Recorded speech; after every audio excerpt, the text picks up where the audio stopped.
பரிசுத்த வேதாகமம் புதிய ஏற்பாடு மத்தேயு 7ஆம் அதிகாரம்.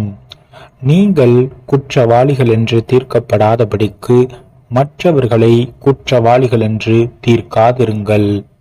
ஏனெனில் நீங்கள் மற்றவர்களை தீர்க்கிற தீர்ப்பின்படியே நீங்களும் தீர்க்கப்படுவீர்கள். நீங்கள் மற்றவர்களுக்கு அளக்கிற அளவின்படியே உங்களுக்கும் அளக்கப்படும். நீ உன் கண்ணில் இருக்கிற உத்திரத்தை உணராமல் உன் சகோதரன் கண்ணில் இருக்கிற துரும்பை பார்க்கிறதென்ன? இதோ, உன் கண்ணில் உத்திரம் இருக்கையில் உன் சகோதரனை நோக்கி, நான் உன் கண்ணில் இருக்கும் துரும்பை எடுத்து போடட்டும் என்று நீ சொல்வதெப்படி? மாயக்காரனே, முன்பு உன் கண்ணில் இருக்கிற உத்திரத்தை எடுத்து போடு, பின்பு உன் சகோதரன் கண்ணில் இருக்கிற துரும்பை எடுத்து போட வகை பார்ப்பாய். பரிசுத்தமானதை நாய்களுக்கு கொடாதேயுங்கள், உங்கள் முத்துக்களை பன்றிகள் முன் போடாதேயுங்கள். போட்டால் தங்கள் கால்களால் அவைகளை மிதித்து திரும்பிக் கொண்டு உங்களை பீறிப்போடும். கேளுங்கள், அப்பொழுது உங்களுக்கு கொடுக்கப்படும். தேடுங்கள், அப்பொழுது கண்டடைவீர்கள். தட்டுங்கள், அப்பொழுது உங்களுக்கு திறக்கப்படும். ஏனென்றால் கேட்கிறவன் எவனும் பெற்றுக்கொள்கிறான், தேடுகிறவன் கண்டடைகிறான், தட்டுகிறவனுக்கு திறக்கப்படும். உங்களில் எந்த மனுஷனாலும் தன்னிடத்தில் அப்பத்தை கேட்கிற தன் மகனுக்கு கல்லை கொடுப்பானா? மீனை கேட்டால் அவனுக்கு பாம்பை கொடுப்பானா? ஆகையால் பொல்லாதவர்களாகிய நீங்கள் உங்கள் பிள்ளைகளுக்கு நல்ல ஈவுகளை கொடுக்க அறிந்திருக்கும் போது பரலோகத்தில் இருக்கிற உங்கள் பிதா தம்மிடத்தில் வேண்டிக் கொள்ளுகிறவர்களுக்கு நன்மையானவைகளை கொடுப்பது அதிக நிச்சயம் அல்லவா? ஆதலால் மனுஷர் உங்களுக்கு எவைகளை செய்ய விரும்புகிறார்களோ அவைகளை நீங்களும் அவர்களுக்கு செய்யுங்கள்.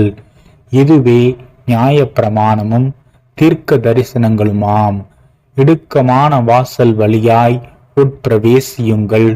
கேட்டுக்கு போகிற வாசல் விரிவும் வழி விசாலமுமாயிருக்கிறது, அதன் வழியாய் பிரவேசிக்கிறவர்கள் அநேகர்.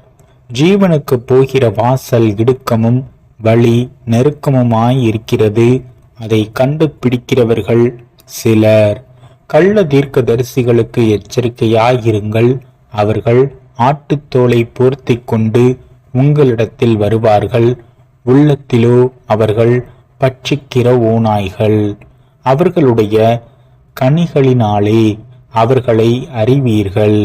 முட்செடிகளில் திராட்சை பழங்களையும் முட்பூண்டுகளில் அத்தி பழங்களையும் பறிக்கிறார்களா? அப்படியே நல்ல மரம் நல்ல கனிகளை கொடுக்கும், கெட்ட மரமோ கெட்ட கனிகளை கொடுக்கும். நல்ல மரம் கெட்ட கனிகளை கொடுக்க மாட்டாது, கெட்ட மரம் நல்ல கனிகளை கொடுக்க மாட்டாது. நல்ல கனி கொடாத மரமெல்லாம் வெட்டுண்டு அக்கினியிலே போடப்படும். ஆதலால் அவர்களுடைய கனிகளினாலே அவர்களை அறிவீர்கள். பரலோகத்தில் இருக்கிற என் பிதாவின் சித்தத்தின்படி செய்கிறவனே பரலோக ராஜ்யத்தில் பிரவேசிப்பானே அல்லாமல் என்னை நோக்கி கர்த்தாவே கர்த்தாவே என்று சொல்லுகிறவன் அதில் பிரவேசிப்பதில்லை. அந்நாளில் அநேகர் என்னை நோக்கி, கர்த்தாவே கர்த்தாவே, உமது நாமத்தினாலே தீர்க்க தரிசனம் உரைத்தோம் அல்லவா? உமது நாமத்தினாலே பிசாசுகளை துரத்தினோம் அல்லவா? உமது நாமத்தினாலே அநேக அற்புதங்களை செய்தோம் அல்லவா என்பார்கள். அப்பொழுது நான், ஒரு காலம் உங்களை அறியவில்லை, அக்கிரம செய்கைக்காரரே, என்னை விட்டு அகன்று போங்கள் என்று அவர்களுக்குச் சொல்லுவேன். ஆகையால் நான் சொல்லிய இந்த வார்த்தைகளை கேட்டு இவைகளின்படி செய்கிறவன் எவனோ அவனை கண்மலையின் மேல் தன் வீட்டை கட்டின புத்தியுள்ள மனுஷனுக்கு ஒப்பிடுவேன். பெருமழை சொரிந்து பெருவெள்ளம் வந்து காற்று அடித்து அந்த வீட்டின் மேல் மோதியும் அது விழவில்லை. ஏனென்றால் அது கண்மலையின் மேல் அஸ்திபாரம் போடப்பட்டு இருந்தது.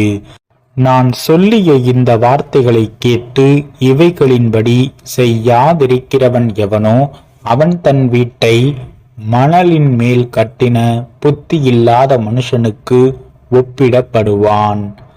பெருமழை சொரிந்து பெருவெள்ளம் வந்து காற்று அடித்து அந்த வீட்டின் மேல் மோதினபோது அது விழுந்து முழுவதும் அழிந்தது என்றார். இயேசு இந்த வார்த்தைகளை சொல்லி முடித்தபோது அவர் வேத பாரகரைப் போல் போதியாமல் அதிகாரமுடையவராய் அவர்களுக்கு போதித்தபடியால் ஜனங்கள் அவருடைய போதகத்தை குறித்து ஆச்சரியப்பட்டார்கள்.